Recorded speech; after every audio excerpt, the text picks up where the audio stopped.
ওই কবরের জমিনে তোমাকে আমাকে একা যেতে হবে।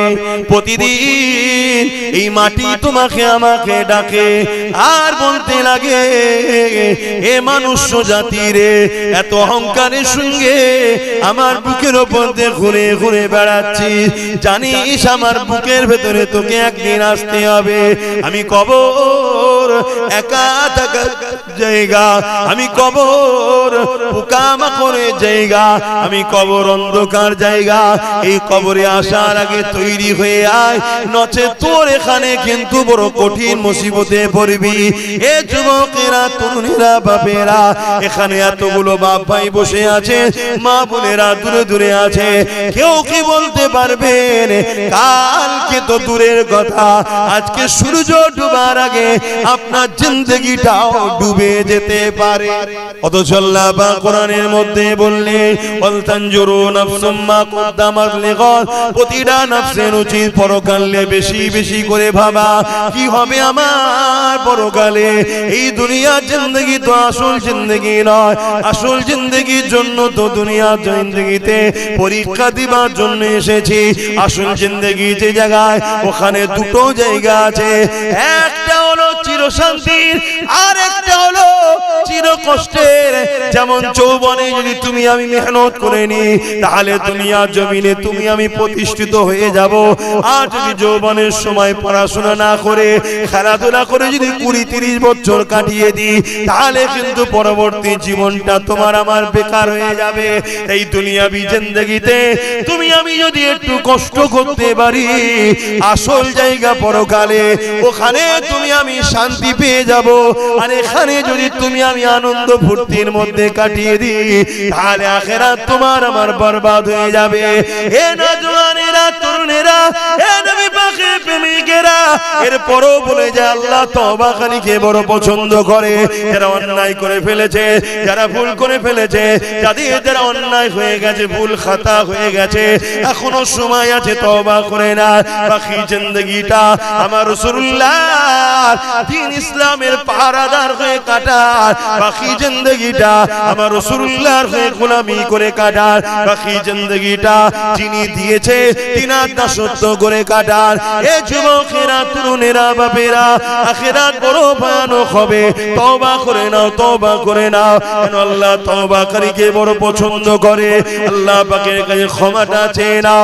যেমন ইতিহাসের তারিখের মধ্যে পাওয়া যায়, হযরতে মুসা আলাইহিস সালামের জমানাতে এক যুবক ছিল যে কিনা ক্ষমতার জোরে বড় অন্যায় করেছে, বড় পাপ করেছে, অত্যাচার করেছে। এমন কিনা দেখা যায় প্রতিদিন একটা একটা করে নারীকে তার বিছানাতে সে নিয়ে আসতো। এরকম অসভ্যতা কাজও করেছে। প্রতিদিনের না একদিন সে বাজারে গেছে, বাজার থেকে এক গরিব ঘরের কন্যাকে, নারীকে খরিদ করে নিয়ে এসেছে। তৎকালীন সময়ে 60 দিরহাম টাকা দিয়ে খরিদ করে নিয়ে এসেছে। এই নিয়ে আসার পরে যখন রাত্রি তার খাস কামরাতে যেতে লেগেছে, ওই সময় যুবকটা দেখতে লেগেছে ওই নারীটা এমন করে থরথর করে কাঁপে আর চোখ ভরা পানি, কাঁদতে লেগেছে। এই যুবকটা বলতে লেগেছে, কেন আপনি কাঁদতে লেগেছেন? আপনি তো আমার থেকে অর্থ নিয়ে খুশি মনে এসেছে, আজ আপনি কেন কাঁদছেন? ওই কন্যা নারীটা বলতে লেগেছে, এ যুবক রে, আমি কোন খারাপ চরিত্রহীন নারী নয়, অভাবের জ্বালায় কয়েক মাস ধরে রাস্তা খুঁজছি বিপদ থেকে বাঁচার কোনো উপায় না পেয়ে আজকে তুমি আমাকে অর্থ দিয়ে খরিদ করে এনেছো। কিন্তু পাপের কাছে যখন আগিয়ে এসেছি, আমার আল্লাহ পাকের কথা মনে পড়েছে, আমার আল্লাহর ভয়েতে আমি কাঁদতেছি ও কাঁপতেছি।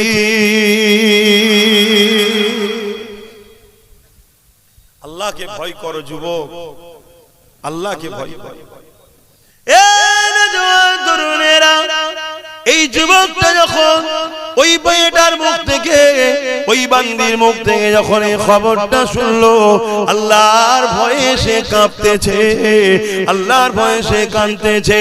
এই যুবকটার মধ্যে একটা অনুশোচনা তৈরি হলো, আরে আমি এত ধনী, আল্লাহ আমাকে এত অর্থ দিয়েছে, এত কিছু দিয়েছে, এরপরও আমার উচিত আল্লাহকে বেশি ভালোবাসা, এরপরও উচিত আল্লাহ সঙ্গে মহাব্বত বেশি করা, তা না করে আমি আল্লাহ নাফরমানি করে বেড়াই। আর এই মেয়েটা এত গরিব হওয়ার পরও আমার আল্লাহকে কত ভালোবাসে, আমার আল্লাহকে কত ভয় করে, সে কিনা কোনোদিন পাপ করেনি, না ছাড়ে এসেছে, এরপরও সে কাঁদতে লেগেছে। এই দৃশ্য দেখে যুবকটার মধ্যে পরিবর্তন এসে গেছে। ওই যুবকটা ওই মেয়েটাকে বলতে লাগলো, এ মহিলা, আজ থেকে আমি তোমাকে বোন বলে সম্বোধন করলাম, তোমাকে আর অর্থ ফিরিয়ে দিতে হবে না, আমি তোমার সঙ্গে কোনো পাপ কাজে লিপ্ত হব না।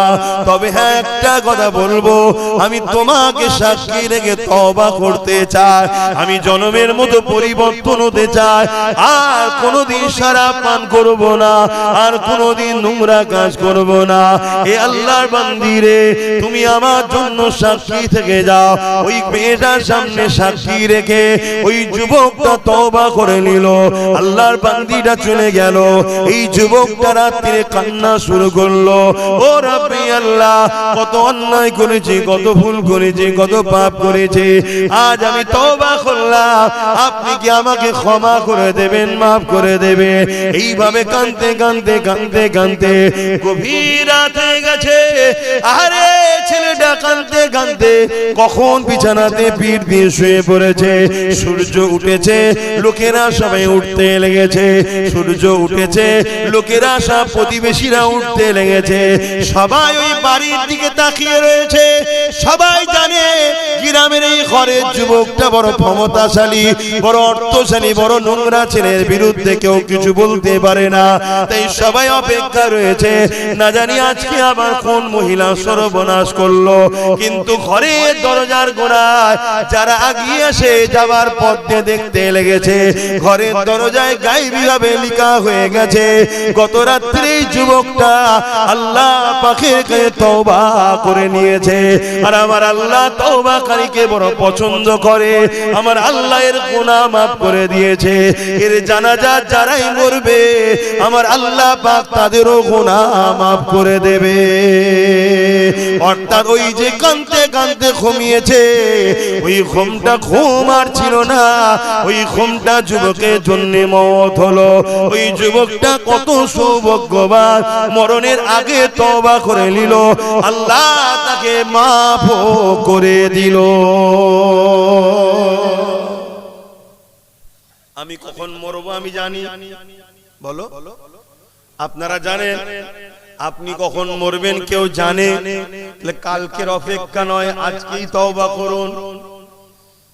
না, আবু জেহেলকে নবী কম চেষ্টা করেছে, নবী চেষ্টা করেছে। নবী যার মুখের কথা তো দূরের কথা, অন্তরে শুধু বলেছে, আল্লাহ কাবাকে যদি কিবলা বানিয়ে দিতেন, মসজিদ আকসা থেকে মুখটা ঘুরিয়ে নিয়ে কাবাকে যদি কিবলা বানিয়ে দিতে, ইব্রাহিম নবীর বানানো ঘরটা, আমি রাসূলুল্লাহ বড় খুশি হতাম। নামাজের মধ্যে হৃদয়ের মধ্যে শুধু ভেসে উঠেছে, আমার আল্লাহ জিবরাইলকে পাঠিয়ে দিল, এ জিবরাইল জলদি করে যাও, আমার হাবিবকে যে জানিয়ে দাও আমি আল্লাহ আমার হাবিবের মনের আশাকে কবুল করেছে।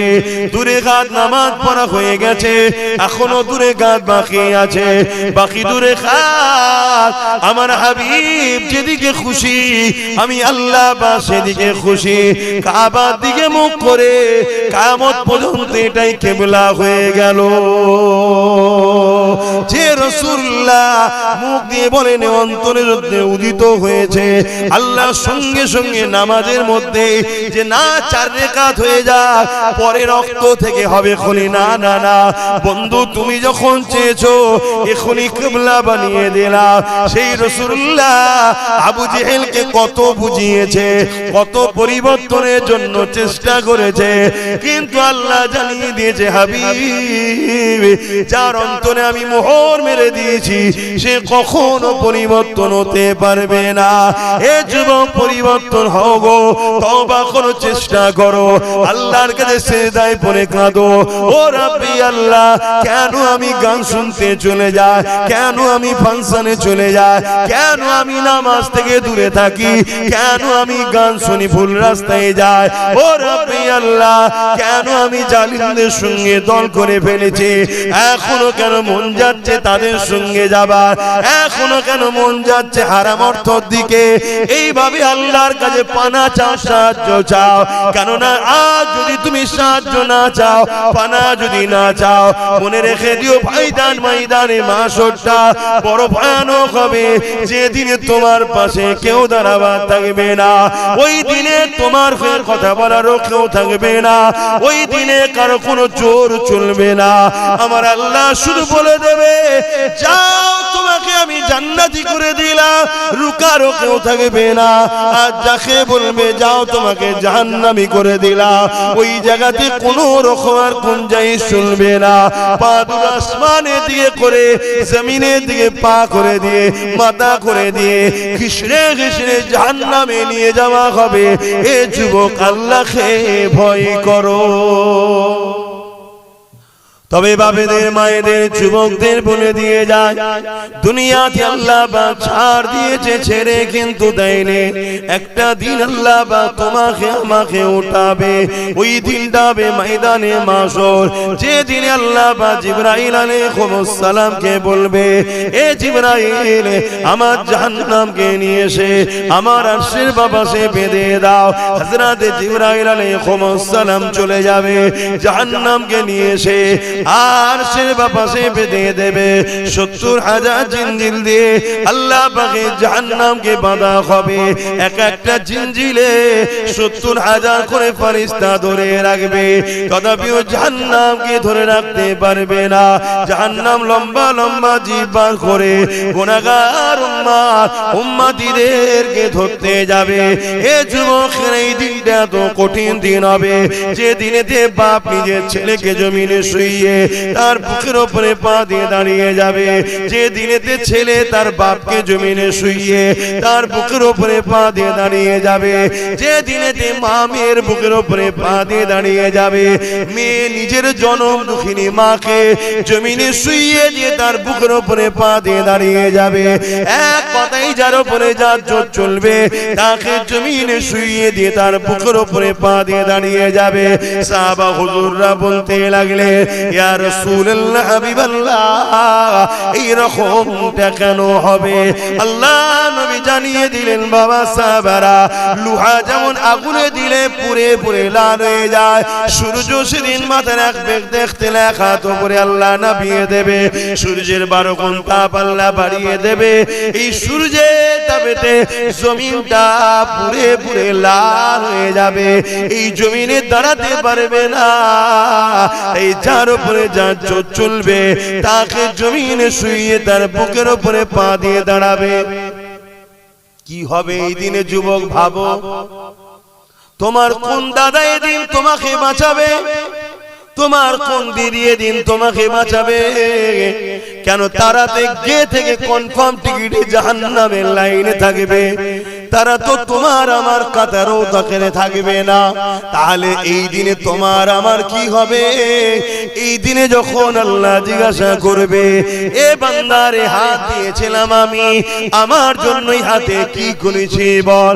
বান্দা পা দিয়েছিলাম আমি, এই পায়ে আমার রাস্তায় কখনো কতটা হেঁটেছি বল?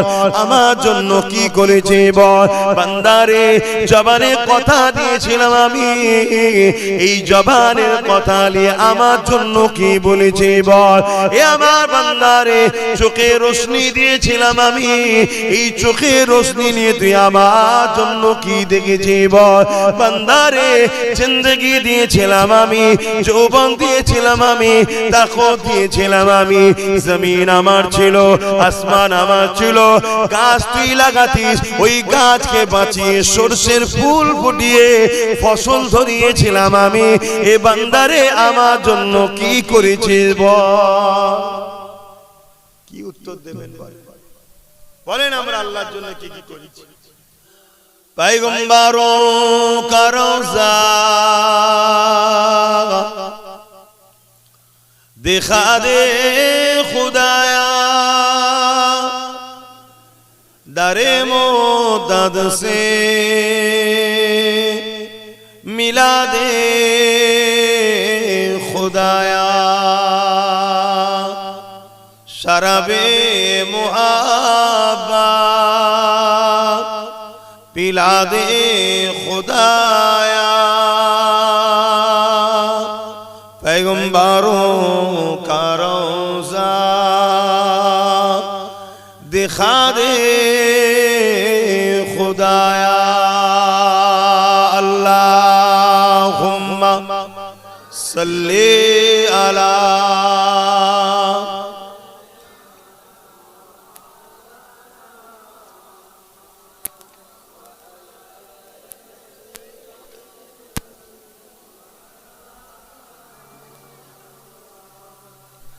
मदगारे जिसी का रसूले खुदा हो, उसे और हिम्मत का परवाह किया है। मदद को चले आएंगे कमली वाला, डूबते डूबते ही संभल जाएगा। अल्लाहुम्मा सल्ली अला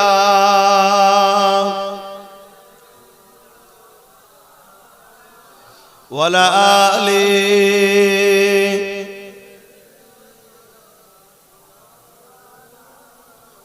कलमे ला इलाहा इल्लल्लाह, ला इलाहा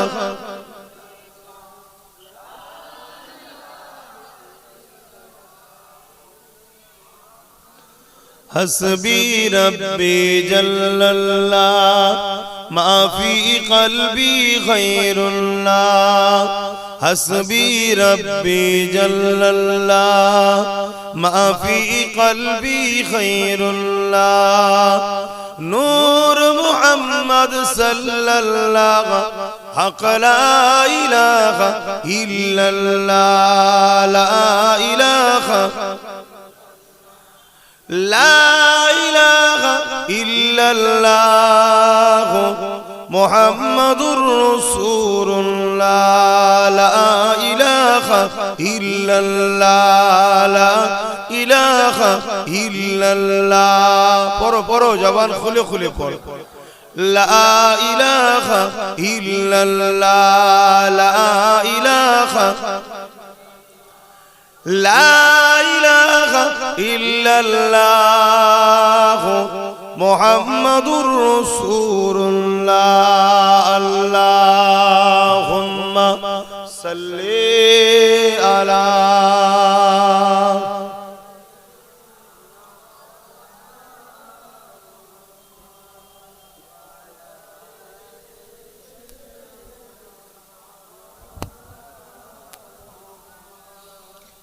وقال الله تعالى في كلام المجيد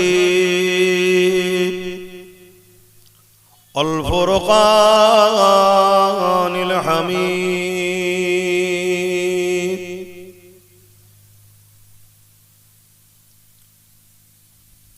قل إن كنتم تحبون الله فاتبعوني يحببكم الله ويغفر لكم ذنوبكم والله غفور رحيم।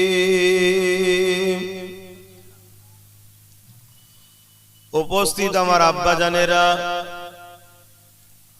আমার নওজোয়ান তরুণেরা, যুবকেরা, ছোট ছোট বাচ্চারা,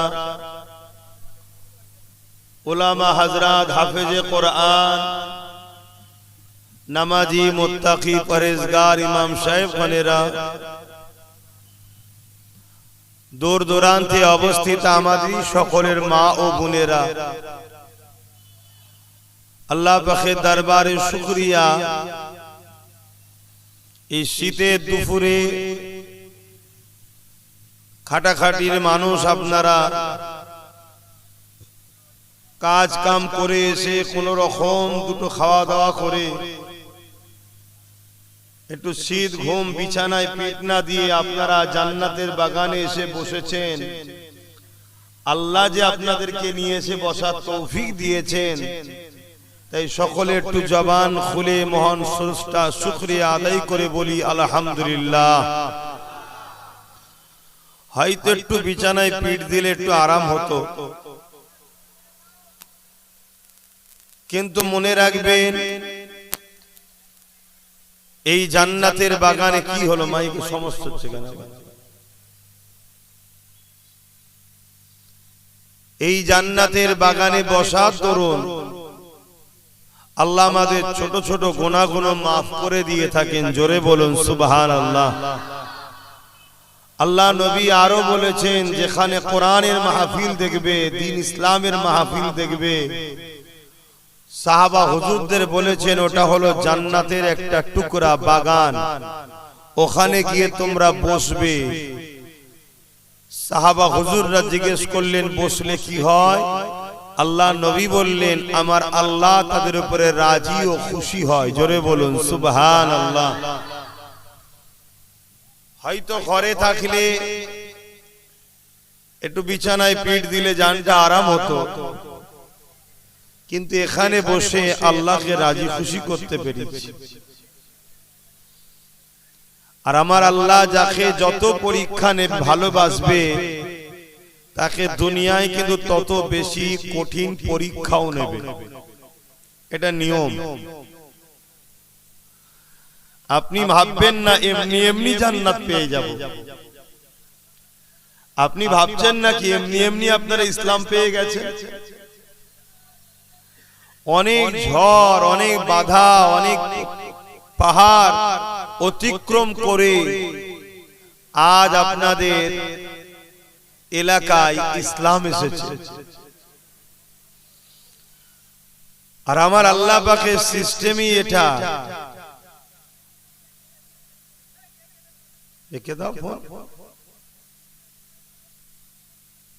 আমার আল্লাহর সিস্টেমই এটা। আল্লাহ যাকে যত ভালোবাসে তাকে তত বেশি কঠিন পরীক্ষায়, কঠিন কাজে, কঠিন মুসিবত দিয়ে আজমায়, পরীক্ষা নেয়। প্রত্যেকটা নবী আলাইহিস সালামকে আল্লাহ পরীক্ষা নিয়েছে। এমনি এমনি তারা কামিয়াবি হয়নি।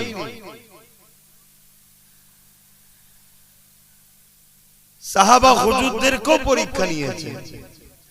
জিনাকে না বানালে কিছুই বানাতেন না, জিনাকে না বানালে হযরত আব্দুল্লাহ হুজুরকেও বানাতেন না। মায়ের পেটে থাকাকালীন বাপ আব্দুল্লাহ হুজুরকে ডেকে নিল। দুনিয়ায় এসে কোনোদিন বাপের মোহব্বত পেল না। কি কঠিন পরীক্ষা আমার রাসূলকে আল্লাহ নিয়েছে। কিছুদিন যেতে না যেতে আম্মা আমিনাকেও ডেকে নিলেন। কত বড় বড় দুশমনের মোকাবেলায় আমার রাসূলুল্লাহর কখনো দান্দা মুবারক শহীদ হয়েছে, কখনো রক্তাক্ত হয়ে তায়েফে অজ্ঞানে পড়েছে, কখনো পাহাড়ে চলে গেছে, কখনো আবার মদিনা, ইয়াসরিব, মক্কা ছেড়ে মাতৃভূমি ছেড়ে হিজরত করতে হয়েছে। দুনিয়াকে আল্লাহ দেখাচ্ছে যে আমার বন্ধু তোমাদের জন্য মডেল, আমার বন্ধু আমার ভালোবাসায় কি স্যাক্রিফাইস করছে দেখো। কত ত্যাগ স্বীকার করছে দেখো। আর তুমি কে তাহলে? তুমি কি ভাবছো আমি এমনি এমনি জান্নাত চলে যাব? যার জন্য জান্নাত বানালাম, যার জন্য কায়নাত বানালাম, সে আমার প্রেমে কি কুরবানি দিচ্ছে দেখো। আর তুমি আব্বাস সিদ্দিকী দাদা হুজুরের আওলাদ হয়ে নবীর খানদান হয়ে মনে করেছে এমনি এমনি জান্নাত চলে যাবে? তুমি 5 ওয়াক্ত নামাজ পড়ে একটু মুখে দাড়ি মাথায় টুপি দিয়ে একটু তাসবিহ তাহলিল পড়ে মনে করছো আমি জান্নাত চলে যাব? তাহলে ইমামে হোসাইন কারবালায় কি করতে গিয়েছিল? নামাজ পড়তো না, তাসবিহ ছিল না, হজ ছিল না। আমার আল্লাহ বলছেন আমি যাকে যত ভালোবাসি তাকে তত কঠিন পরীক্ষা নিই। সাহাবা হুজুররা কখনো কখনো কাঁদতেন নবীর দরবারে এসে, হুজুর আমাদের বড় ভয় লাগছে, আল্লাহ কি আমাদের উপরে নারাজ হয়ে গেলেন? আল্লাহ কি আমাদের উপরে বেজার হয়ে গেলেন? আল্লাহ নবী বলতেন কেন? হুজুর অনেক দিন হয়ে গেল কোনো বিপদ আসেনি আমাদের উপরে। ভাবছেন আমি কি বলছি? কোনো মুসিবত আসেনি, কোনো পরীক্ষা আসেনি, বড় আরামে আছি হুজুর। তা আমাদের বড় ভয় হচ্ছে আল্লাহ কি নারাজ হয়ে গেল? আর আমরা সবাই চাই একটু আরামের জন্য। আর সাহাবা হুজুররা কদিন যদি একটু আরাম পায় অমনি রাসূলুল্লাহর কাছে গিয়ে কাঁদে আর বলে হুজুর আমরা কি ভুল করলাম? আল্লাহ কি নারাজ হয়ে গেলেন? আমাদেরকে কি অপছন্দ করে নিলেন? হায় রে জিন্দেগি, এটা তো পরীক্ষার জায়গা, এটা তো পরীক্ষার সেন্টার দুনিয়া। এখানে আপনি যদি ভালো ভাবে পরীক্ষা দিতে পারেন রেজাল্ট আউট হবে। সুম্মা নুফিকা উখরা ফাইযা হুম কিয়ামুন ইয়ানজিরুন। ময়দানে মাশর যেদিন সবাইকে উঠানো হবে সেই দিন রেজাল্ট আউট হবে। যারা নেক আমল করেছে তাদেরকে ডান হাতে দেওয়া হবে, যারা বদ আমল করেছে বুকের ভেতর দিয়ে হাত ঢুকিয়ে পিছনে বার করে বাঁ হাতে দেওয়া হবে। যে দিনটা কত কঠিন হবে। আজ আব্বাস সিদ্দিকী বুঝাচ্ছে, উলামারা বুঝাচ্ছে, তবে হক উলামা, উলামাদের মধ্যে আবার দুটো শ্রেণী আছে, একটা খায়রুল উলামা, একটা শাররুল উলামা। যে উলামা কথা বলবে আল্লাহর রাসূলের জন্য সে হলো খায়রুল উলামা। আর যে উলামা ইলম শিক্ষা করে দুনিয়া তাগুতি শক্তির পক্ষে দালালি করবে সে হলো দুনিয়াদার উলামা। খায়রুল উলামাদেরকে আল্লাহ এত শান দিয়েছে, হাক্কানি উলামা যারা, যাদের মধ্যে আলে ইলম ও ইলমানে দুটো ইলম আছে, তাদেরকে আল্লাহ এত শান ওয়ালা করেছে। কোন কবরবাসীর পাশ দিয়ে যদি যায় আর কবরে যদি আযাব হয়, এই চলে যাবে হেঁটে 40 দিন গোরের আযাবকে আল্লাহ maaf করে দেবে। জোরে বলুন সুবহানাল্লাহ। আল্লাহর পক্ষে নবীর পক্ষে যে উলামা, অর্থাৎ মুখ খুললে উদ্দেশ্য থাকবে আল্লাহর জন্য, রাসূলের জন্য। মান আহাব্বা লিল্লাহ ওয়া আবগাদা লিল্লাহ ওয়া আতা লিল্লাহ ওয়া মানআ লিল্লাহ ফাকাদ ইসতাকমালাল ঈমান। এই উলামা যারা হবে ময়দানে মাশরে আল্লাহ তাদেরকে প্রথমেই ঘোষণা দেবে, আমার উলামা বান্দারা এখানে তোমাদের দাঁড়াবার জায়গা নয়, তোমরা এই কঠিন দিনে দাঁড়াতে হবে না, যাও তোমরা সব জান্নাতে চলে যাও, বেহিসাব জান্নাতি তোমরা। জোরে বলুন সুবহানাল্লাহ। তারা যখন জান্নাতে যাবে একদল লোক তাদেরকে আবার ধরবে, যাচ্ছেন কোথায়? না আল্লাহ আমাদেরকে জান্নাত যেতে বলেছে, ওয়াদা ভঙ্গ হচ্ছে না কেন? আপনি তো দুনিয়ায় ওয়াজ করেছিলেন আল মারউ মা মান হাব্বা। বুখারী শরীফের হাদিস, এক গ্রাম্য মানুষ রাসূলকে এসে জিজ্ঞেস করছে, হুজুর কিয়ামত কবে হবে? আল্লাহ নবী বলছেন মাআদাত লাহা, এই ছেলে কিয়ামতের জন্য কি করেছো? ফাকাম আদাত লাহা কাসীর সালাত ওয়া সিয়াম। ইয়া রাসূলুল্লাহ বেশি বেশি নামাজ রোজা করতে পারিনি, ইল্লা তবে আন ইউহিব্বুল্লাহ ওয়া রাসূলুহু, আল্লাহ ও রাসূলকে অন্তর থেকে ভালোবাসি। জোরে বলুন সুবহানাল্লাহ। আল্লাহ নবী বলেছিলেন আল মারউ মা মান হাব্বা, দুনিয়ায় যে যাকে ভালোবাসবে পরকালে সে তার সঙ্গে জান্নাতে যাবে। জোরে বলুন সুবহানাল্লাহ। আপনারা উলামারা এই হাদিস শোনাতেন, আমিও শোনালাম এখন। আজকে আমাদেরকে বাদ দিয়ে যাচ্ছেন কেন? আমরা তো আপনাদের ভালোবাসতাম, প্যার করতাম। আপনারা যেখানে আসতেন আমরা খাওয়া দাওয়া ছেড়ে দিয়ে জড়ো হতাম, আপনাদের তাকবীর দিতাম, আপনাদের জন্য কি না করেছি, আপনাদের বিষয়ে কথা বললে মারপিটও করে ফেলেছি। কেন? আপনারা আল্লাহ ও রাসূলের পক্ষে ছিলেন তাই। তা আজকে আপনারা জান্নাতে যাচ্ছেন, তা আমাদেরকে বাদ দিয়ে যাচ্ছেন কেন? আপনারা তো বলেছিলেন দুনিয়ায় যে যাকে ভালোবাসবে পরকালে তার সঙ্গে থাকবে। তা আমরা ভালোবাসি তো, আপনারা আমাদেরকে নিয়ে যাবেন না কেন? শুনছেন তো আপনারা? এ যুবক, কাদেরকে ভালোবাসতে হয় দেখো, কাদের সঙ্গে উঠা বসা করা দরকার দেখো, কাদের সঙ্গে বন্ধুত্ব করতে হয় দেখো। আল্লাহ কোরআনে বলছি, আইয়ুহাল্লাযীনা আমানুত্তাকুল্লাহ, হে বিশ্বাসী ইমানদারেরা আমি আল্লাহকে ভয় কর, অকুনু মা'আস সাদিকিন, সত্যবাদীদের অনুসরণ কর, সত্যবাদীদের দলভুক্ত হ। এই সত্যবাদী কারা? আল্লাহ নিজে বলছেন, ইহদিনাস সিরাতাল মুস্তাকিম, মুস্তাকিম যারা, মুস্তাকিম কারা? মিনান নবীন, মুস্তাকিম কারা? সিরাতাল্লাযীনা আন'আমতা আলাইহিম, যাদের উপরে আল্লাহ ইনাম দিয়েছে তাদের হলো মুস্তাকিম, তাদের রাস্তাটা হলো সরল সঠিক মুস্তাকিমের রাস্তা। কাদের উপরে আল্লাহ ইনাম দিয়েছে? আল্লাহ নিজেই বলছে, মিনান নবীন ওয়াস সিদ্দিকিন ওয়াস শুহাদা ওয়াস সালিহিন। এই চার শ্রেণী হলো আমার পেয়ারা বন্ধু, এরাই হলো সঠিক রাস্তার লোক। এদের সঙ্গে বন্ধুত্ব করো, এদের সঙ্গে দল করো, এদের সঙ্গে উঠা বসা করো, এদের সঙ্গে আত্মীয়তা করো, এদের সঙ্গে সম্পর্ক রাখো, কেন এদের সাথেই তোমরা জান্নাতে যাবে। জোরে বলুন সুবহানাল্লাহ। আর আমার যুবকরা, কাদের সঙ্গে দল করো, কাদের সঙ্গে বন্ধুত্ব করো, কাদের সঙ্গে উঠা বসা করো। আজকে তো আমরা ডাকলেও তোমরা অনেকে আসতে চাও না, যারা এসেছো আলহামদুলিল্লাহ, বিশ্বাসে মিলাই বস্তু তর্কে বহুদূর। হতে পারে আজকের এই মজলিস যদি জান্নাতে যায় আমরা পার হয়ে যাব, তর্ক করতে যাচ্ছি না। যদি যাই, যদি যাই কামিয়াবি আছে না নাই, কিন্তু জাহান্নামে যাবে এটা তো বলতে পারবে না কেউ। কোরআনের মাহফিল কি জাহান্নামে যায়? কিন্তু যদি আজকে কবুল হয়ে যায়, বলো বলো বলো, এগুলো ভাবতে হয়। সারা জীবন তাড্ডা দিলাম মেলাতে, ফাংশনে, যাত্রায়, গানেতে, জুয়াতে, ফাসেক, ফাজেল, বেহুদা, বেনামাজি, গাঁজাখোর, মাতাল, চরিত্রহীন, জালিম, বদমাই, লুটেরাদের পিছনে তো সারা জীবনটাই কেটিয়ে দিলাম। আর পরকালে আশা করছি আল্লাহর ওলির সঙ্গে জান্নাতি হবে। এটা কি হাস্যকর নয়? তো ভাইরা আমার দেখুন না, কাতার দিচ্ছে এবারে এই দিকে, আমার দুটো বাপ ওখানে বসে আছে, কাতার এবারে এই দিকে যাবে। আচ্ছা বলুন, আমার কি আর খদ্দের লাগবে মনে হচ্ছে? তাও আমি লোকটা খুব খারাপ, লোকের পিছনে লা লাগলে আব্বাস সিদ্দিকীর মনে হয় ভাত হজম হয় না। কি সমস্যা! দেখুন ওই কটা বাইরে দাঁড়িয়ে আছে, বাইরে বসে আছে কিছু কটা। এটা চক্ষু লজ্জাও লাগে যে আমাদের ভাই আমাদেরকে ডাকছে, এসি আর নাই পালিয়ে যায়। আমি শুনেছি এক কান কাটা হলে নাকি বাজারে এক সাইড দিয়ে যায়, আর দু কান কাটা হলে বাজারের ভেতর দিয়ে যায়। দু কান কাটা দেখে এখনো বসে আছে। তোমাদের কি খবর?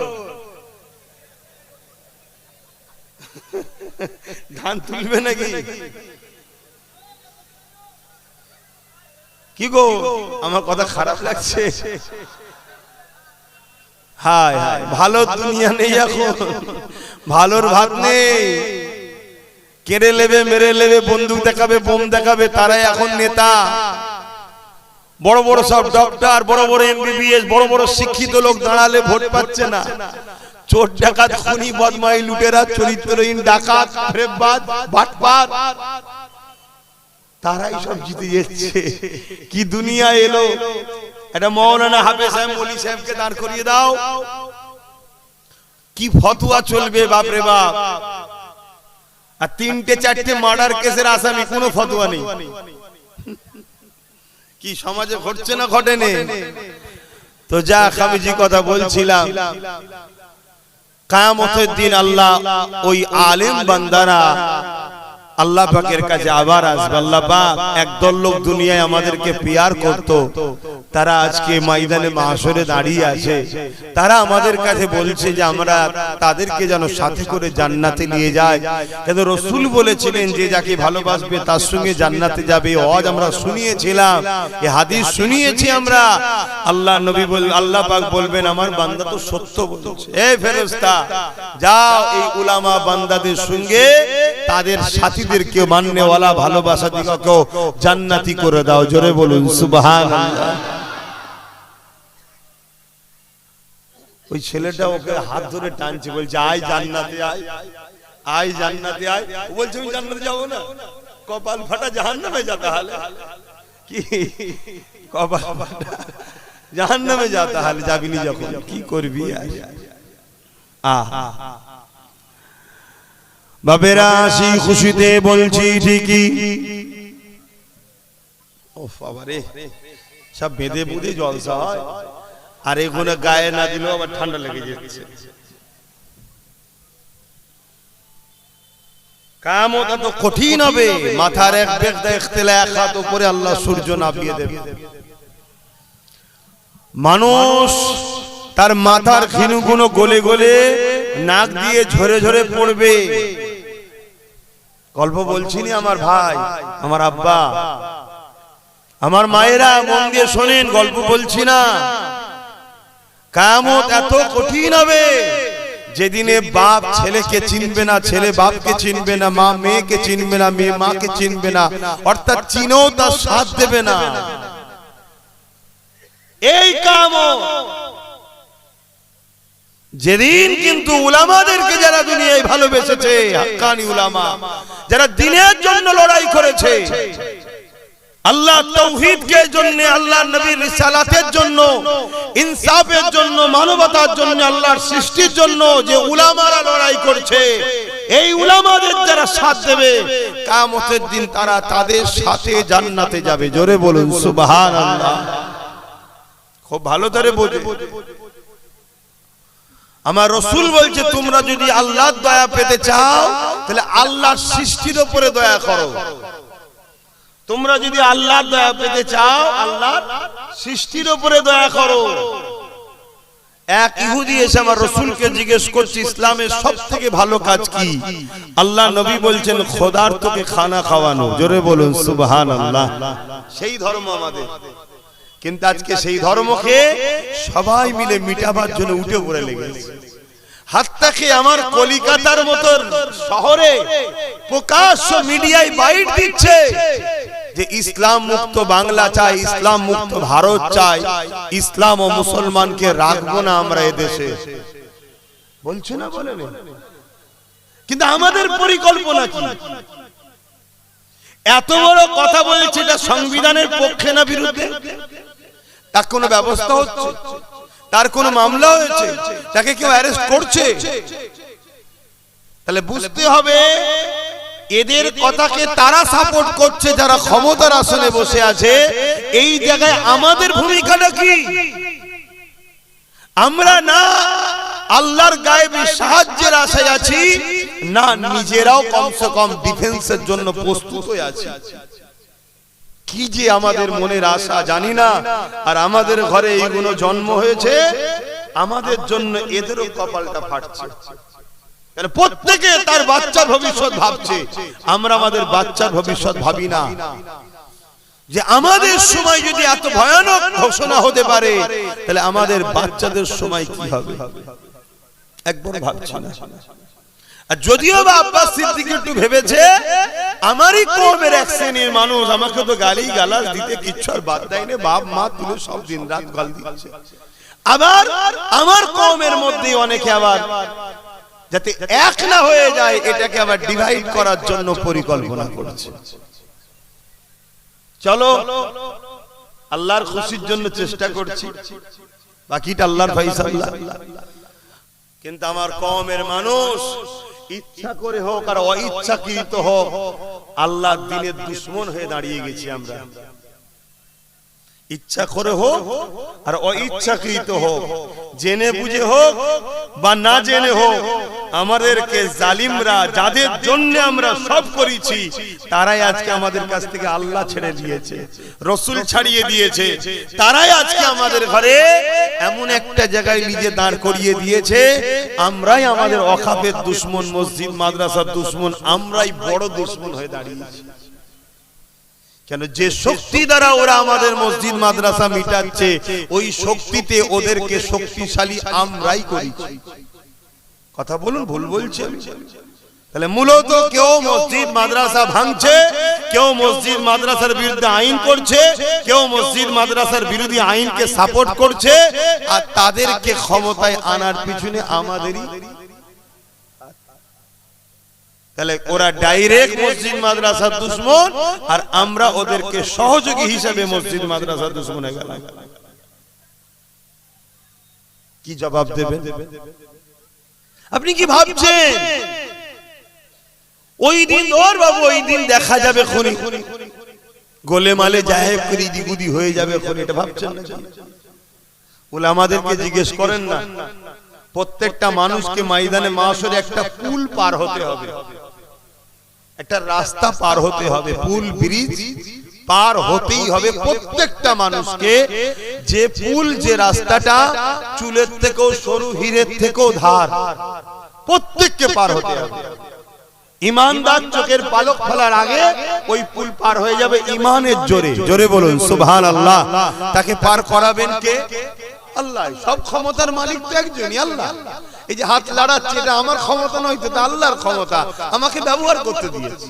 এই যে জবানে কথা বলছে, এটা আমার নয়, আল্লাহ এর মূল মালিক, আমাকে ব্যবহার করতে দিয়েছে, আমি ব্যবহার করছি। জানটা আছে, এই সিস্টেম এমন চলছে। এটা কি? আল্লাহর হুকুম। রুটা কি? আল্লাহর হুকুম। এটা যখন খোদা বার করে নেবে, সব থাকবে, মুখ দিয়ে আওয়াজ, চোখ আছে দেখা, হাত আছে চলা, কোনো কিছুই নয়। তাহলে এইটার জন্য সব হচ্ছে, আর এটা কি? আল্লাহর হুকুম।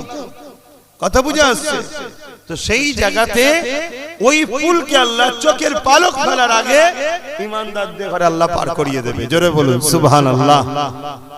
আর ওই ফুলের তলা হলো জাহান্নামের আগুন, দাউ দাউ করে জ্বলছে। এ যুবক, একবারও কি মনে পড়ে নেই আজকে যদি মরি কালকে দুদিন হয়ে যাবে? আমি কি করছি? আমি যদি ইসলামকে ঠিকভাবে মানতে নাও পারি, কমসে কম ইসলামের ক্ষতিকারক যেন না হই, এটা তো মাথায় রাখা দরকার। আজকে নাই হালকা বয়সে আমি একটু গান শুনে ফেলেছি, যাত্রায় গেছি, প্যান্ট শার্ট পরেছি, দাড়ি ছেড়েছি, সিনেমা দেখেছি, প্রেম ভালোবাসা করে ভুলভাল করে ফেলছি, কিন্তু কাল তো তুমি একদিন বয়স্ক হবে, হতে পারো তো তোমার সুযোগ, তুমি কালকে তওবা করবে, হাজি হবে, নামাজি হবে, আল্লাহ ওয়ালা হবে, চান্স আছে না? না, কিন্তু তুমি তো ইসলামের দুশমন হয়ে যাও। বলো, এগুলো ভাবো আমার ভাই বোনেরা। তোমাকে বড় প্ল্যান ভাবি প্রথম পাপী বানিয়েছে, আজকে তোমাকে যারা পাপী বানিয়েছে তারাই তোমাদের কাজকে ইসলামের দুশমন বানাচ্ছে। প্রথমে তোমায় গান দিয়েছে, মেলা দিয়েছে, ফাংশন দিয়েছে, কি বলে বিভিন্ন নাচ গানের আসর তৈরি করেছে, খেলার নামে ডেকে নিয়ে যে সেখানে নারী নাচ দেখিয়েছে। কেন? তারা চাইছে তোমার ভেতরে ঈমানটা আস্তে আস্তে দুর্বল হোক। কেন? ঈমান যতক্ষণ আছে ততক্ষণ তোমাদেরকে তারা মিটাতে পারবে না, তাই তারা প্রথমে এগুলো করেছে। করার পরে আজকে তোমাকে এমন জায়গায় পৌঁছে দিয়েছে, চোখের সামনে দেখতে পাচ্ছ যে এরা ইসলামের বিরুদ্ধে, মসজিদ মাদ্রাসার বিরুদ্ধে বোল্ডুজার দিয়ে মাদ্রাসাও ভাঙছে। এরপরও এদের বিরুদ্ধে তুমি তো বলতে পারোনি। যদি আব্বাস সিদ্দিকীর মতো কোন উলামারা এদের বিরোধী করে, তোমার মনে হচ্ছে তাদেরকে গালি দেওয়া দরকার, কিন্তু ইসলামের দুশমনদেরকে তোমার সাপোর্ট করতে ভালো লাগছে। এটা তোমার ধ্বংসের আলামত। তুমি তওবা করো, আল্লাহর কাছে সিজদায় পড়ে কাঁদো। আমরা শাস্তি কাকে বলি আমরা ঠিক বুঝতে পারি না। প্রকৃত শাস্তি কি? গরিব হওয়া। এই প্রকৃত শাস্তি কি? গরিব হওয়া। দুনিয়ায় গরিব কত বছর গরিব ভাই? বলুন দুনিয়ায় গরিবটা ক বছরে? সর্বোচ্চ ধরলি 100 বছর, সর্বোচ্চ ধরছি কত বছর? 1.5 ঘুমিয়ে কেটে যায়। ঘুমিয়ে থাকলে কি গরিব হয়? 50 বছর, 50-এর মধ্যে 15 বছর শিশু বয়স কাটে। বড়লোক গরিব কিছু বোঝে না, তাহলে এই সামান্য জিন্দেগিটা গরিবই। অথচ কিয়ামতের দিন গরিবরা ধনীদের থেকে 500 বছর আগে জান্নাতে যাবে। জোরে বলুন সুবহানাল্লাহ। আর এই 500 বছর ধনীরা ময়দানে মাশরে থাকবে। যে দিনটা কত কঠিন হবে বুঝতে পারছেন তো? খুব ভালো করে বোঝেন। কিন্তু আজকে দুনিয়ায় প্রকৃত আল্লাহ পাকের আযাব শাস্তি হলো কি? আল্লাহ যদি তোমাকে, খুব ভালো করে শোনেন, আল্লাহ যদি আপনাকে, আপনাদেরকে বা কাউকে তার থেকে দূরে সরিয়ে দেয়, এর থেকে বড় শাস্তি আর কি হতে পারে? যে আল্লাহ চাই না তুই আমায় সেজদা দে। শুনছেন? আল্লাহ তোমাকে সেজদা দিবার সুযোগ দিচ্ছে না, যে তুই আমায় সেজদা দে, এই সুযোগটা আল্লাহ তোমায় দেয়নি। বলো এর চেয়ে বড় কষ্ট দুঃখ আর কি হতে পারে? যে আমার প্রভু, আমার স্রষ্টা আমার সেজদা সে পছন্দ করে না, তাই আমাকে সুযোগও দেয় না দিবার। কিছু বুঝাতে পারছি তো নাকি? আল্লাহ চাই না তুই মসজিদে আয়, আল্লাহ তোমাকে তার থেকে সরিয়ে দিচ্ছে, তোমার খেয়ালই নাই। এর চেয়ে বড় আর কি কষ্ট হতে পারে? যে আমার রব, আমার স্রষ্টা আমার উপর খুশি নয়। একটা ব্যক্তি, মন দিয়ে শুনুন, একটা ব্যক্তি ফজর বেলা সুন্নাত নামাজ পড়ে ফজরের ফরজ নামাজের অপেক্ষায় বসে আছে, কখন ঘুমিয়ে পড়েছে। এমন সময় ঘুম ভেঙেছে, ফজরের ওয়াক্ত বা শেষ হব, তাড়াতাড়ি উঠে উযু আর না করেই নামাজ পড়ে নিয়েছে। সারা দিন তার বড় ভয়ে ভয়ে কেটেছে যে আমি বিরাট বড় ভুল করেছি, আমার উপরে হয়তো আল্লাহর আযাব হবে। কিন্তু কিছুই হয়নি। শুনছেন? ও পরের দিন কি করেছে? ইচ্ছা করে ঘুম থেকে উঠে উযু না করেই নামাজ পড়েছে, সুন্নত ফরজ। দ্বিতীয় দিন ভাবছে প্রথম দিন না হয় আমি তাড়াহুড়ো করে ওয়াক্ত চলে যাবে বলে নাই করিনি, কিন্তু আজকে তো ইচ্ছা করে করেছি, আজকে ঠিক শাস্তি আমার উপর আসবে। সারা দিন কেটে গেল, রাত এলো, ঘুমিয়ে পড়লো, কিছুই হয়নি। তারপরের দিন সংসার জীবন ছিল, স্ত্রীর কাছে কাছে, গোসল ফরজ হয়েছিল, গোসল ফরজটা আদায় না করে ওই অবস্থাতেও নামাজ পড়েছে।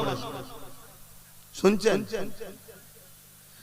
আজকে কিন্তু ভাবছে আমার রেহাই নাই, কিন্তু কিছুই হয়নি। এ যুবক মন দিয়ে শোনো, তুমি ভাবছো আমার তো কিছুই হচ্ছে না, তুমি কি হচ্ছে দেখো। একটা বন্ধু ছিল, সে ফলো করেছে, সে জিজ্ঞেস করছে, হারা তোর তো 3 দিন মন মিজাজ বড় খারাপ দেখছিলাম, কি ব্যাপার? আজকে তো ঠিক আছে দেখছি। তখন তাকে ঘুলিয়ে সব বলেছে যে প্রথম দিন এই হয়েছিল, দ্বিতীয় দিন এই ছিল, তৃতীয় দিন এই হয়েছিল, তো আমার তো কিছুই হলো না। বন্ধু আফসোস করে বলছে, হায় রে, তুই বুঝলি না তোর কি হয়েছে? বলছে কই কিছুই হয়নি।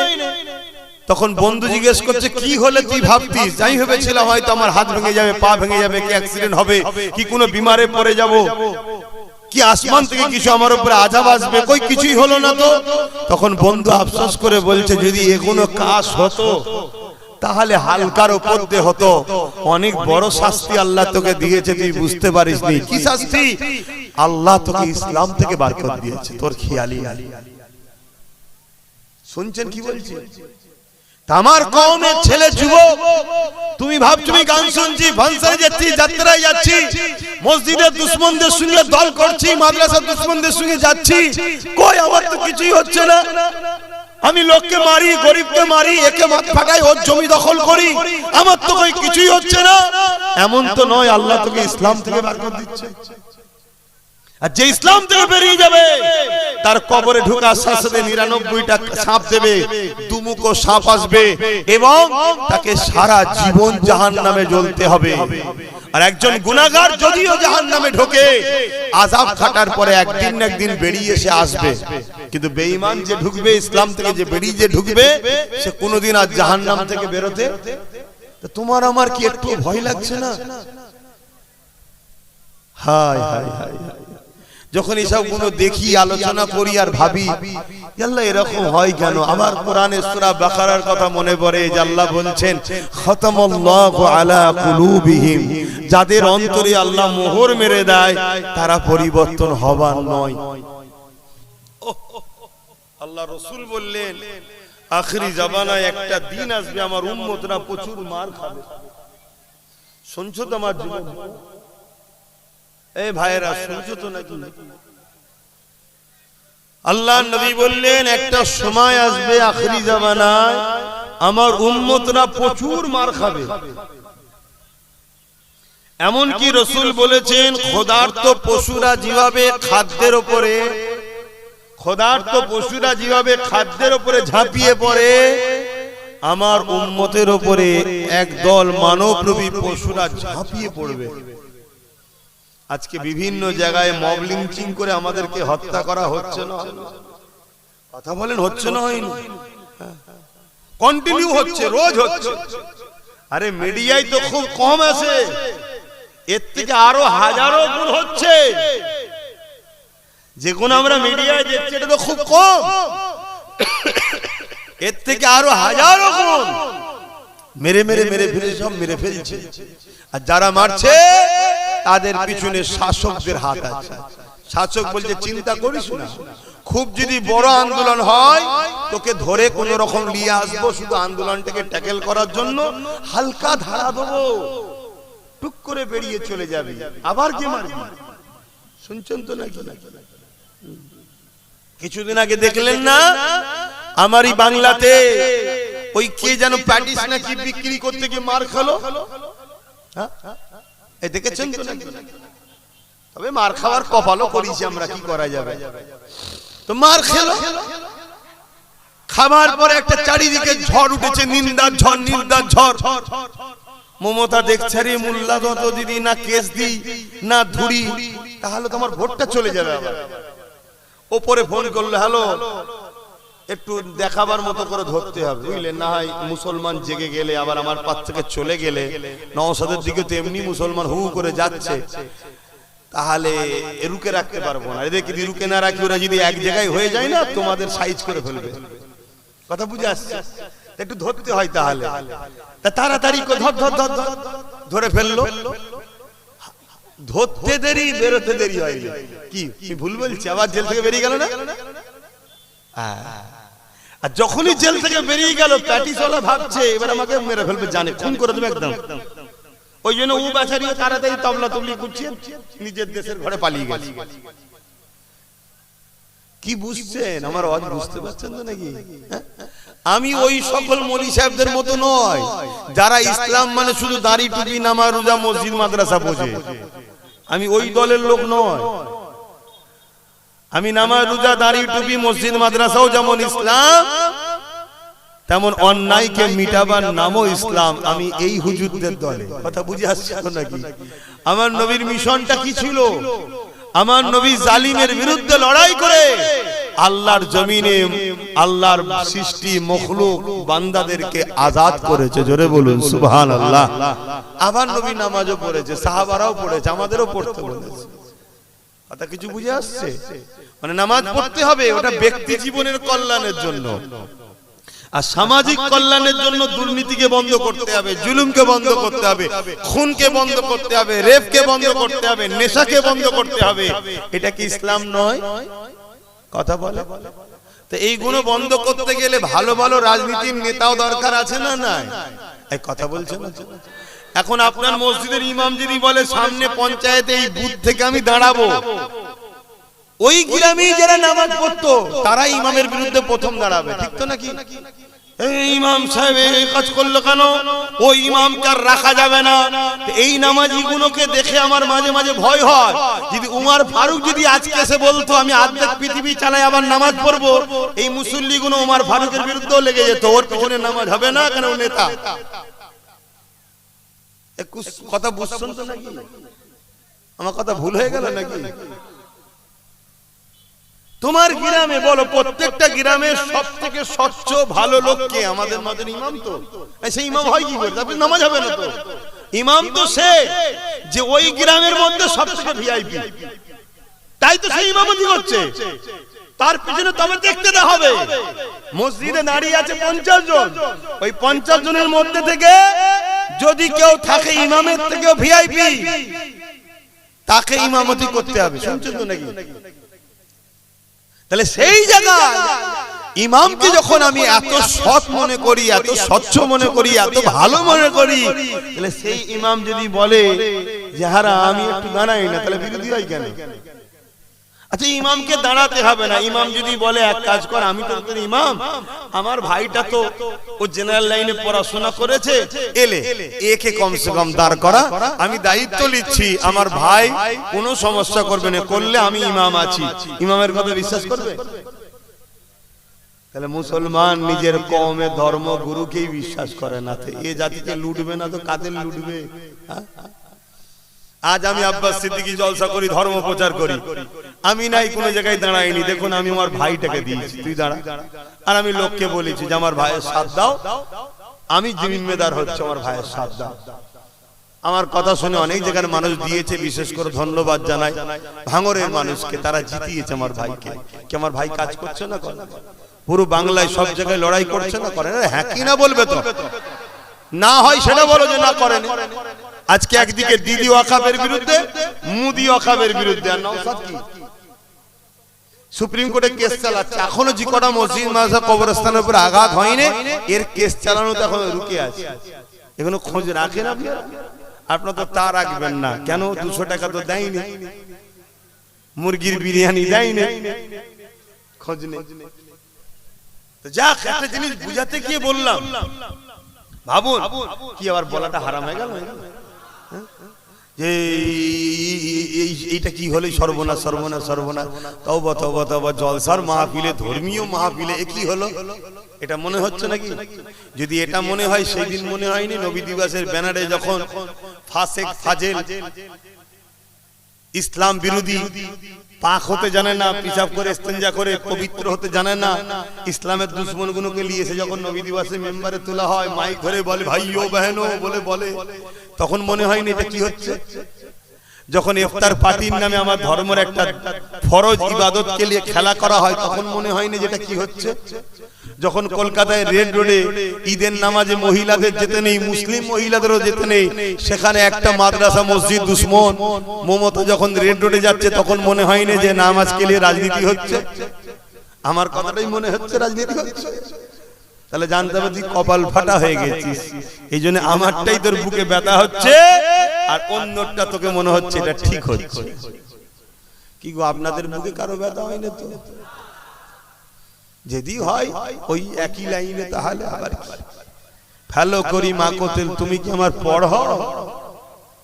আমার ডাইরেক্ট কথা দিনের জন্য বলে যাব, যার ভাল লাগবে নেবে, না ভাল লাগবে না লাগবে, আমি কি করতে পারি?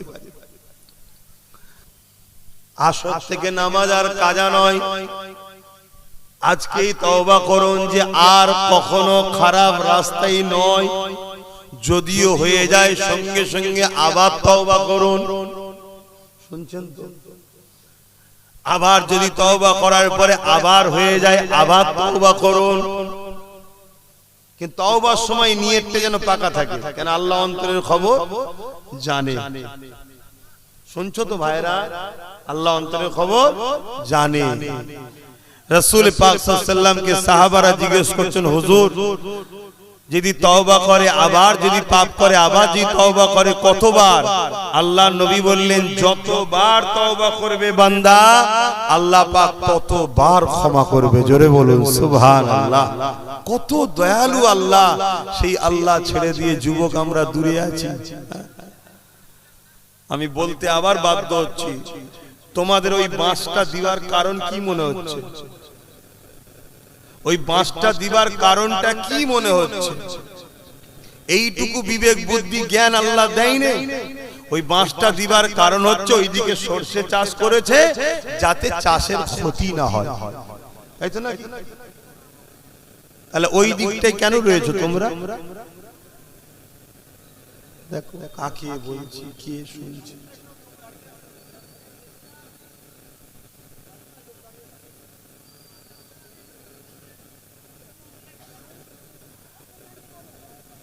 या नबी सलाम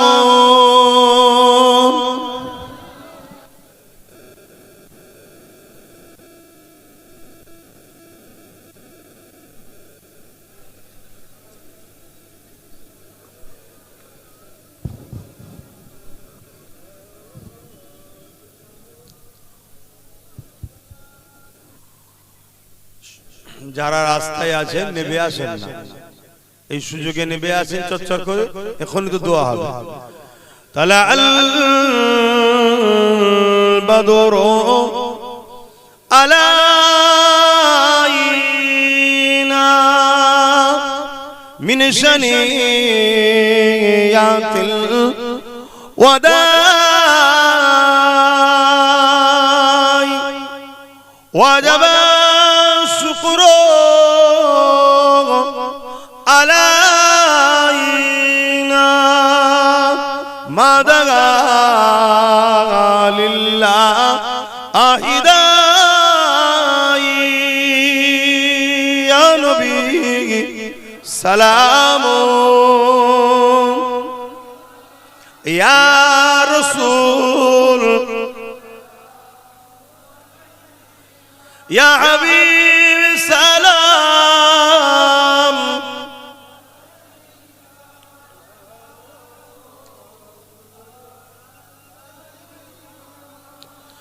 কঠিন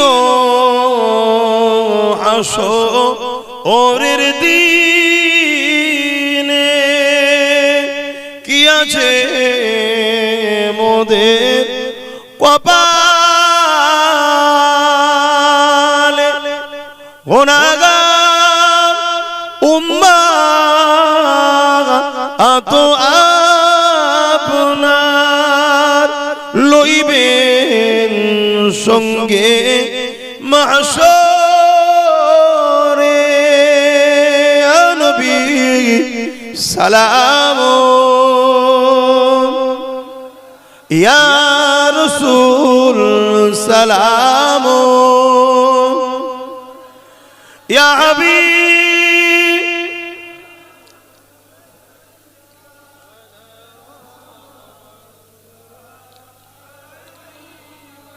ভাই সংক্ষেপ করব, তার আগে একটা ছোট্ট কথা বলে যাব। কেন আমার ওয়াজকে নিয়ে নানা রকম ভাবে কাটিং করা হয়, ছোট ছোট ছোট ছোট করে ছাড়া হয়, 20 সেকেন্ডের, 30 সেকেন্ডের, 1 মিনিটের, 1.5 মিনিটের করে ছেড়ে সমাজে একটা বিভ্রান্তি তৈরি করা হয়। আমার ফটো খেলি এআই করা হয়, অনেক কিছু করা হচ্ছে, যাতে করে একটাই কারণ, আমি এই যে আপনাদের ঘরে সংগঠিত করছি, ঐক্য করছি, জালিমদের হাত থেকে এবং দুনিয়া বরবাদি থেকে বাঁচাবার চেষ্টা করছি, তাতে যাতে আপনারা আমাকে ভক্তি না করে আমার থেকে দূরে সরে যান, এটা প্ল্যান জালিমরা করছে, ইসলাম বিদ্বেষীরা করছে, মুনাফিক মুসলমানরা করছে। যেমন তার মধ্যে থেকে একটা বিষয় হলো, আমার একটা ছোট্ট বক্তব্য ছেড়েছে, আব্বাস সিদ্দিকী বলছে টিএমসি কে ভোট দেওয়া হারাম, ভোট দিলে ঈমান চলে যাবে। আপনারা দেখেছেন তো এটা? কেউ অ্যাকচুয়ালি কথাটা শুধু এইটুকু নয়, আরো কথা আছে। সম্পূর্ণ না দিয়ে এইটুকু যখন দেবে, মানুষের মধ্যে একটা বিভ্রান্তি ছড়াবে না? ছড়াবে। এর একটা বিভ্রান্তি ছড়াতে চাইছে, তাই পুরো বিষয়টা এসেছি যখন একটু আপনাদেরকে জানানো দরকার মনে হচ্ছে। আপনারা জানতে চান? হাত তুলে সাক্ষী দেন। জানতে চান তো? আলহামদুলিল্লাহ। বসেন, এই কথাটা একটু বলে দোয়া করে দেবো। দরুদ শরীফ। আল্লাহুম্মা সাল্লি আলা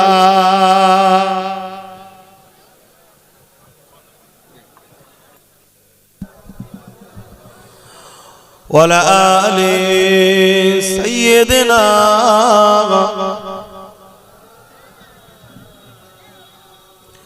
যাদের হৃদয়ে আছে আল্লাহর ভয় তারা কখনো ভুলে যায় না। আল্লাহ প্রেম ছাড়া এই দুনিয়া কারো কাছে কোনো কিছু চাই না। যাদের হৃদয়ে আছে আল্লাহর ভয় তারা কখনো ভুলে যায় না।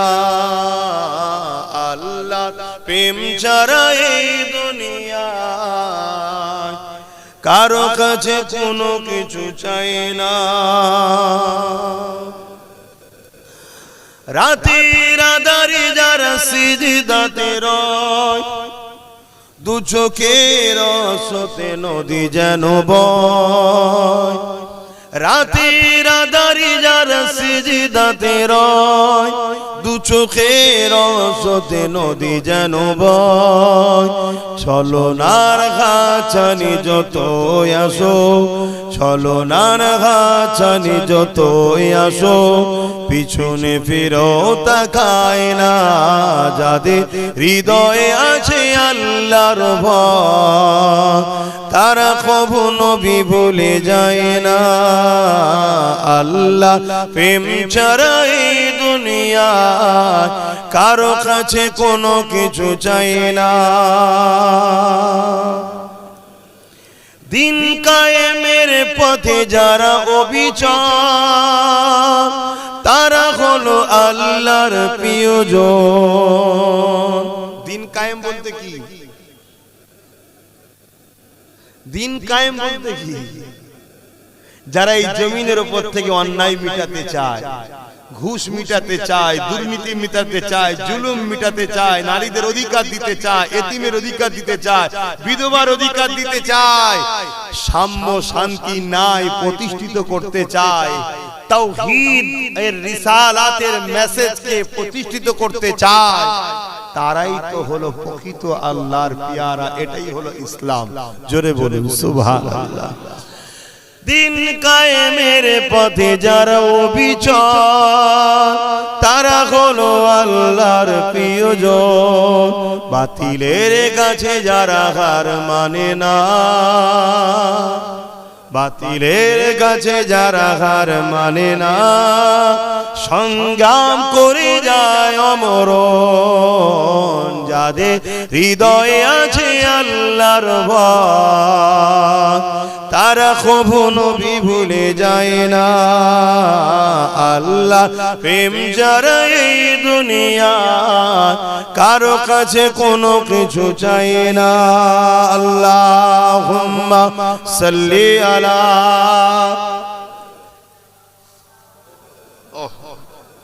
ওয়ালা আলি সাইয়্যিদিনা।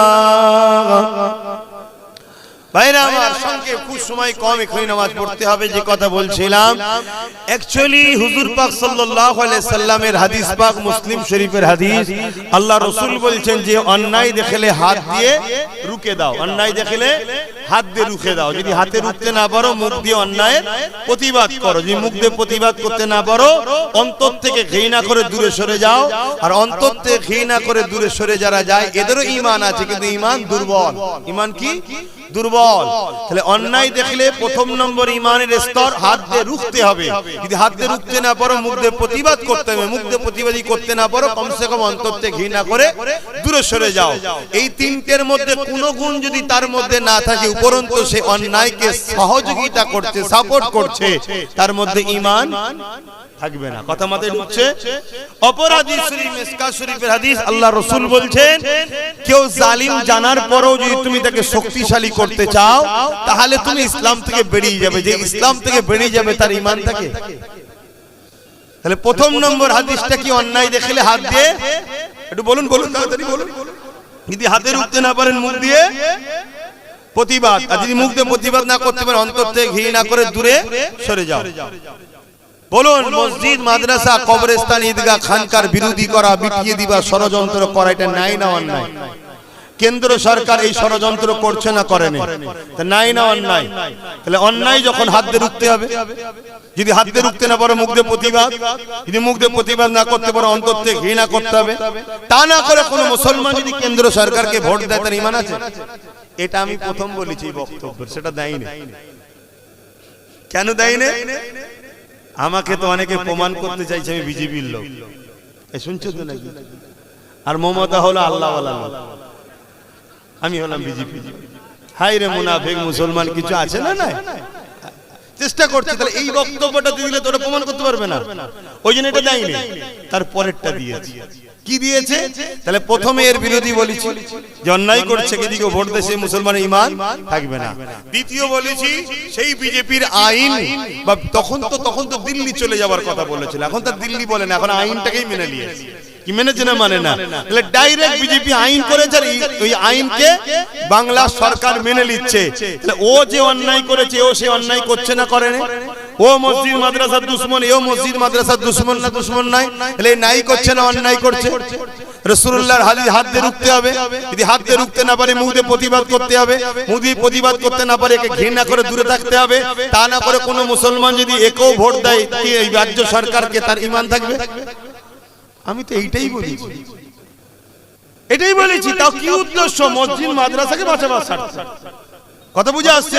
এটা বলার পরে আরো বলেছি কি, কোরআন শেষ হয়ে যাবে কেউ যদি বলে ঠিক বলেছে না অন্যায় বলছে? কোরআন কি শেষ হবে? আওয়াজ দিয়ে মুসলমানের গলায় শুন, কোরআন শেষ হবে? কোরআন শেষ হবে? কার কার আকীদা কোরআন শেষ হবে না হাত তুলে দেখান। কার কার আকীদা কোরআন শেষ হবে না হাত তুলে, লম্বা করে হাত তুলে। কেউ হাত তুলতে বাকি আছে কি দেখো তো পাশে পাশে, না দেখতে হবে মুনাফিক আছে না নাই দেখতে হবে। কেউ হাত তুলতে বাকি আছে কি আশপাশে দেখো। যদি এইতে কেউ হাত না তোলে সে যদি মুসলমান হয়, তার দুটো জিনিস হয়, গোড়াই গন্ডগোল হয়ে গেছে। কথা বুঝছেন তো নাকি? গোড়াই হাত না বান, গোড়াই গন্ডগোল বোঝেন তো? হ্যাঁ, এই খুব ভালো বোঝে। হয় গোড়াই গন্ডগোল হয়ে গেছে মানে জমিন আমাদের, চাষ অন্যজন করে দিয়েছে। হাই গোড়াই গন্ডগোল, আর নচেত ও ভালো ঘরের ছেলে কিন্তু আজকে ইসলাম থেকে বেরিয়ে বেঈমান হয়ে গেছে। কথা বুঝে আসছে না? এই দুটো ছাড়া তৃতীয় কিছু হতে পারে না। কারণ এখানে আমি খেলা করতে বসি। তাহলে ও রাজ্য সরকার বলেছে না বলেনি যে কোরআন শেষ এবং উন্নতি শেষ হবে না? ঠিক বলেছে না অন্যায় বলেছে? তাহলে হাত দিয়ে রুখতে হবে না হবে না? মুখ দিয়ে প্রতিবাদ করতে হবে না হবে না? অন্তত ঘৃণার দরকার আছে না নাই? তা না করে কোনো মুসলমান যদি ভোট দেয় ঈমান থাকবে? আচ্ছা, প্রসাদ খাওয়া আমাদের জন্য হালাল না হারাম? প্রসাদ খেলে গুনাহ হয় না ঈমান চলে যায়? জোরে বলেন, ঈমান চলে যাবে। কথা বুঝে আসছে? তাহলে সেই প্রসাদকে রাজ্য সরকার আমাদেরকে রেশনের মাধ্যম দিয়ে খাওয়াচ্ছে না খাওয়ায়নি? ঠিক করেছে না অন্যায় করেছে? জোরে বলো। তাহলে এই অন্যায় হাত দিয়ে রুখতে হবে না হবে না? যদি হাত দিয়ে রুখতে না পারে মুখ দিয়ে প্রতিবাদের দরকার আছে না নাই? তা যদি না হয় অন্তত ঘৃণার দরকার আছে না নাই? তা না করে একে যদি আবার ভোট দেয় ঈমান থাকবে? আমি তো এইগুলো বলেছি, বলার পরে বলেছি যদি তোমরা মনে করো যে না একে রাখা দরকার, তোকে ক্ষমা চাইতে বল, ওকে ক্ষমা চাইতে বল প্রথমে। যদি ক্ষমা চাই যে আমার কোনো বলা ভুল হয়ে গেছে, আমায় ক্ষমা করে দাও, তাহলে এই ক্ষমার পানিশমেন্ট হিসাবে আরেকটা কাজ করতে হবে। কি? চেয়ারের চারটে পায়ার মধ্যে একটা পায়া আমাদের হাতে দায়িত্ব দিতে হবে। না হয় শিয়ালের তওবা শুধু বিশ্বাস করলে হবে না। কথা বুঝে আসছে তো? কারণ তুই আবার যদি ঘুরে আসার পর ডিস্টার্ব করিস, কিন্তু আমার তুই বসছি আরে, কিন্তু একটা পায়া আমাদের হাতে থাকবে। এই যে বসে আছে ভাই, বসুক না, কোনো অসুবিধা নেই, কিন্তু একটা যদি আমাদের থাকে ওখানে বসে পাকামো করলেই খুলে নেবো, গুঁজরে পড়ে যাবে। কথা বুঝে আসছে না? না এইটা কি বলা আমার ভুল হয়েছে? না হুজুর বলে বলা যাবে না? তা আমি আমার ভাব মা আমার ভাই বোনেদের বুঝাবো না যেদের সাত দিস না ঈমান চলে যাবে? আমি সেটাই করেছি। কিন্তু সেই বক্তব্যটাকে এইটুকু কেটেছে, কেটে আবার একজন বুজুর্গের বক্তব্য সেট করেছে। কি? তিনি বলছে দিয়া যাবে, তিনি বলছে দিয়া যাবে না। কাটটা মানবো? যে বুজুর্গের কথা সেট করেছে তিনি তখন বলেছে দিয়া যাবে, তখন ইনার মুখের উপরে মুখোশ ছিল, মুখোশটা ছিল 10,000 মাদ্রাসা করে দেবো, ডবল ডবল চাকরি দেবো, ফুরফুরাই রেল দেবো, 10% না কত পার্সেন্ট সংরক্ষণ দেবো। তখন ওই মকসটা ছিল, তো হুজুর মকস বুঝতে পারেনি, তাই তখন বলেছিল ভালো কাজ যখন করবে তাহলে দেয়া যাবে, দে, অসুবিধা কি আছে। এখানে যতজন বসে আছে একটা সময় তারাও দিয়েছিল, কি দিয়েছে না দেয়নি।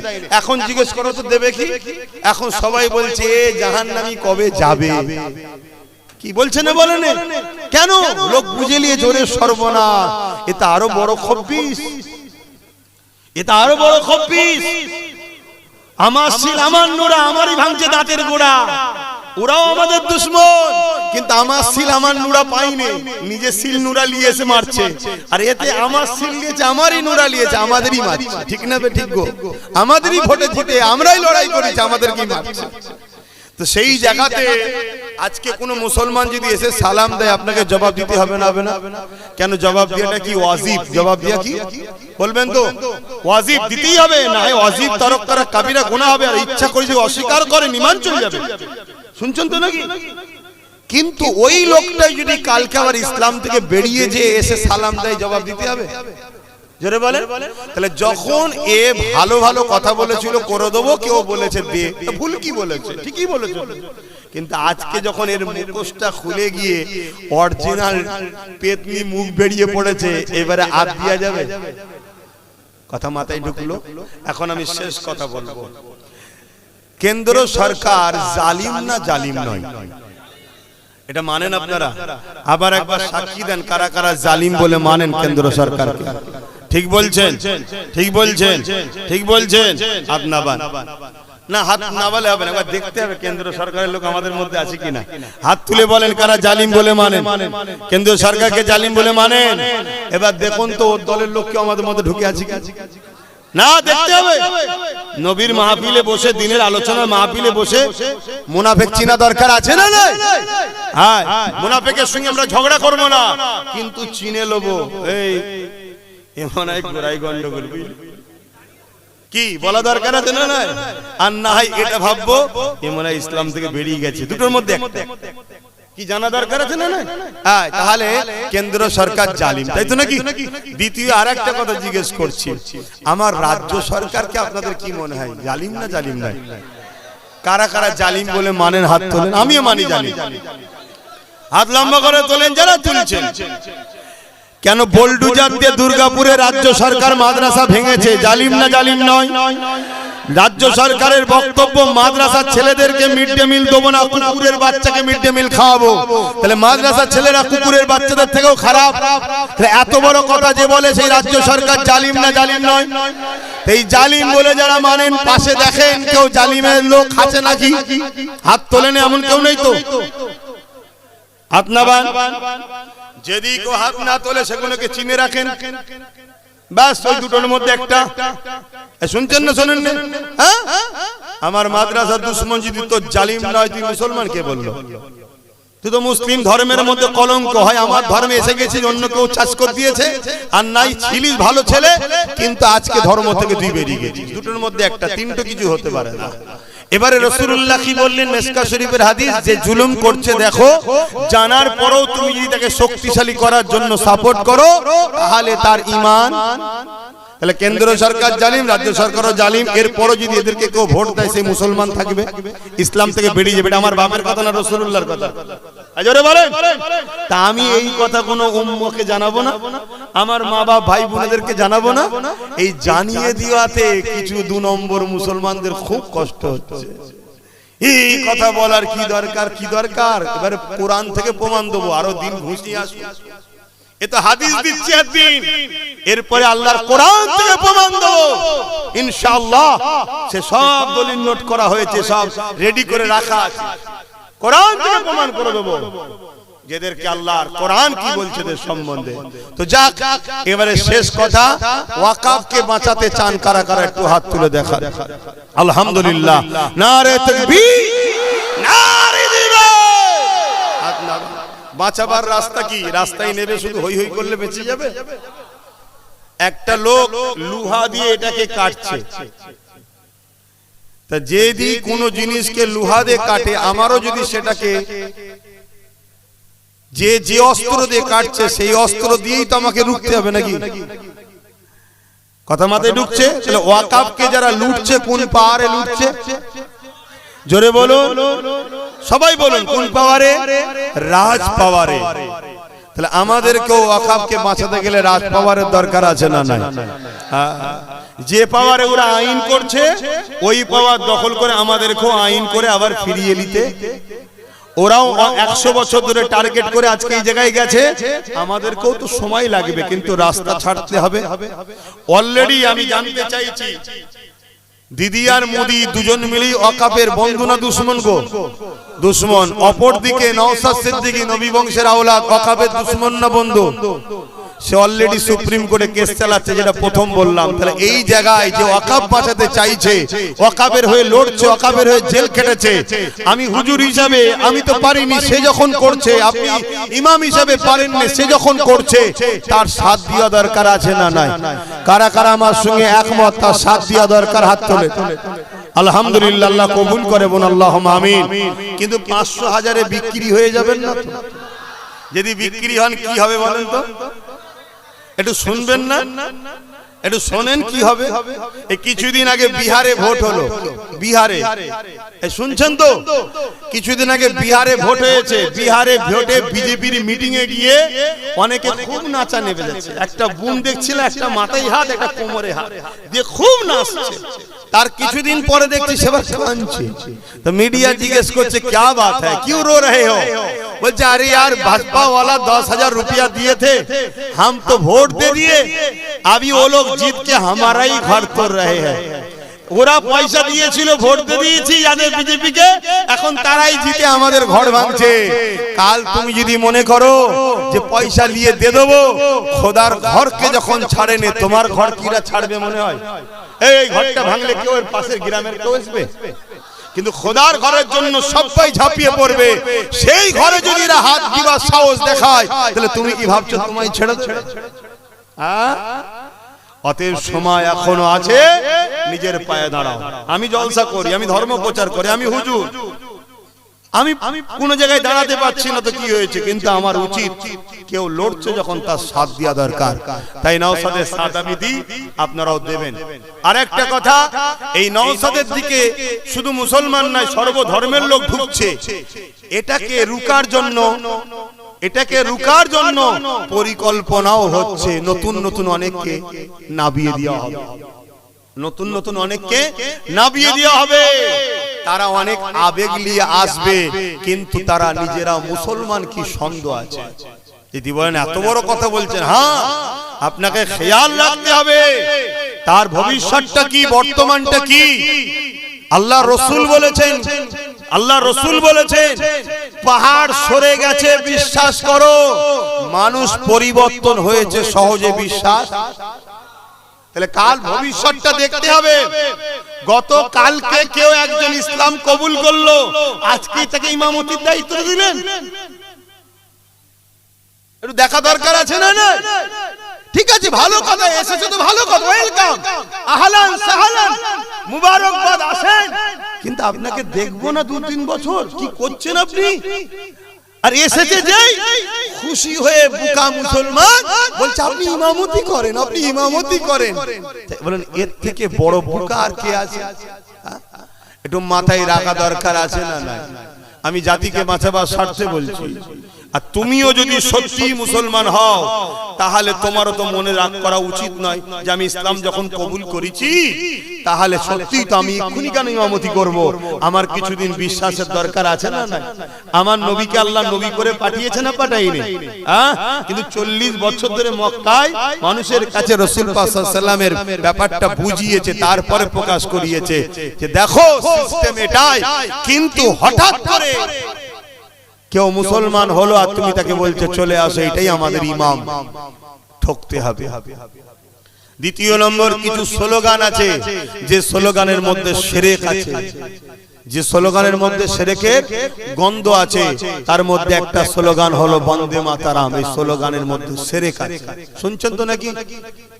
খুব সাবধান, এই স্লোগান দেওয়া যাবে আমরা ভারতবর্ষের পূজা করি না, ভারতবর্ষের উপাসনা করি না, ভারতকে জানের থেকে বেশি ভালোবাসি, ভারতকে জান দিয়েছি, ভারতের জন্য রক্ত দিয়েছি, আগামীতেও দেবো, কিন্তু তা বলে ভারতের উপাসনা করি না।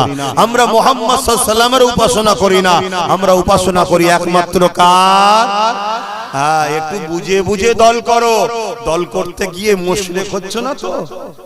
এই কথা কোনো বলা দরকার আছে না? নাই? কে কে কষ্ট পেলেন? আল্লাহুম্মা আমিন। আয় আল্লাহ, আমার ডিউটি আল্লাহ, আমি চেষ্টা করছি বুঝাবার, আপনি কবুল করেন আল্লাহ। আপনি যদি কবুল না করেন আল্লাহ, কিছুই হবে না। আল্লাহ আপনি কবুল করেন, আল্লাহ আমাদের আশা বসাকে কবুল করেন। নামাজের জন্য দোয়া ছোট করছি, আল্লাহ যে যা সালি হাত তুলেছে কবুল করেন। আমার মা বোনদের সংসারে শান্তি দেন। সামান্য ভিক্ষা নিয়ে আমার মা বোনেরা যেন ইসলাম বিদ্বেষীদের সঙ্গে সাথ না দিয়ে ফেলে। আল্লাহ আলেম উলামা ইমাম ভাই যারা আছে সবাইকে সংগঠিত ঐক্যবদ্ধ হওয়ার তৌফিক দেন। হ্যাঁ আল্লাহ, হাবিবের খাতে রহমত করে মেহেরবানি করে দোয়াকে কবুল করেন আল্লাহ। আমিন আমিন আমিন। বারহাক লা ইলাহা ইল্লাল্লাহ মুহাম্মদ রাসূলুল্লাহ সাল্লাল্লাহু আলাইহি ওয়াসাল্লাম। সকলে কাতার দেন, 20 মিনিট সময় আছে, ঘাবড়াবার কিছু নেই। কাতার দেন, নামাজ হবে। আমি মুসাফির হালে আছি, আমি 2 রাকাত নামাজ মেম্বারে পড়ে নেব। 2 মিনিটের মধ্যে নামাজ শুরু হবে, আপনারা কাতার দেন। আসসালামু আলাইকুম।